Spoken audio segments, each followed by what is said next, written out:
The book of Acts in chapter 3 has Peter talking about Christ will come back for the restoration of all things, as foretold by the holy prophets of old, speaking of people such as Malachi. So let's take a look at this passage from Malachi, which talks about the refiner's fire and the launderer's soap in reference to Judgment Day, okay? Because it influences how the Apostle Peter understands what the gospel is, and really it's the shape of the good news that happens throughout the rest of the book of Acts. So let's take a look at Malachi, okay? In the Old Testament prophets, there's a persisting idea, phrase, concept of the day of the Lord.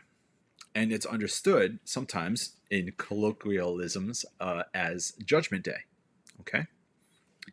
So let's read this passage. This is from Malachi chapter 3. We're going to read this whole thing and then we're going to chat through it. Okay?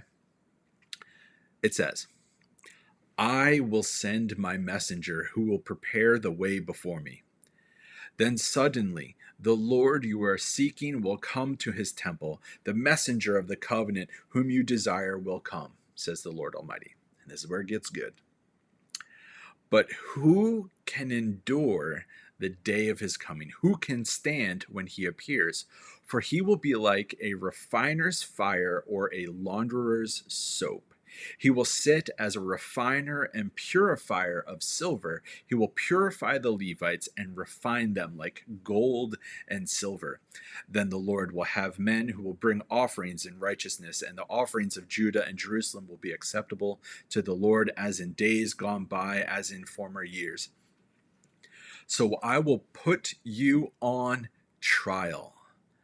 I will be quick to testify against sorcerers, adulterers, and perjurers, against those who defraud laborers of their wages, who oppress the widows and the fatherless, deprive the foreigners among you of justice, but do not fear me, says the Lord Almighty. That's Malachi chapter 3.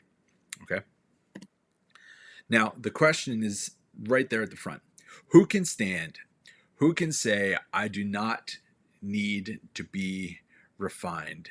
I do not need any washing. Who can stand before the day of the Lord and say, I have nothing impure within me and I have nothing that needs to be washed off of me? No one. None can say that.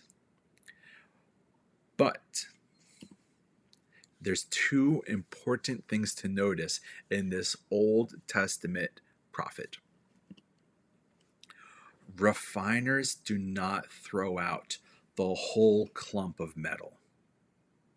Instead, they burn out of the metal what doesn't belong in the metal, so that what is left behind is what is good and pure and desired. You take a clump of gold or silver and you put it into the fire to melt it down, to burn off the impurities, so that the only thing left is the gold or the silver. God is not interested in taking the clump of impure gold and silver that is you or I and just throwing us out. He looks at it and he says, I can work with this. Let's burn off the things that don't belong. And then the wrath of God's love harnesses all of its fury at those impurities and refines. The day of judgment is a day in which God judges and determines how much impurity is within this lump of gold or silver and needs to be burned out. That's a very different understanding. There's still fire, sure, but the fire is then turned into something restorative, purifying, rather than punitive. Or this other thought. Laundry day, the day that you do laundry, right? Me too, is not about throwing out clothes that have a stain or a blemish. You don't go through your clothes and be like, oh, this is dirty, and then throw it out. Laundry day is about running something through the wash as many times as needed so that that clothing can be kept. Judgment day is just laundry day of washing off the dirt, not throwing out the whole garment just because it's dirty. And so, what if we were to actually take the words of Malachi seriously and say, okay, Judgment Day is a day of refining and doing laundry? Wow. And that, guess what?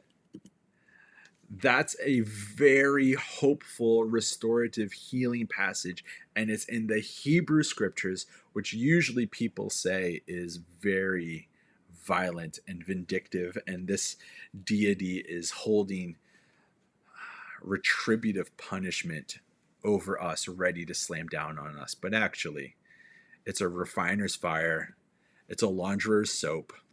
What if we were to see Judgment Day as something not punitive, but purifying and cleansing? That's a game changer.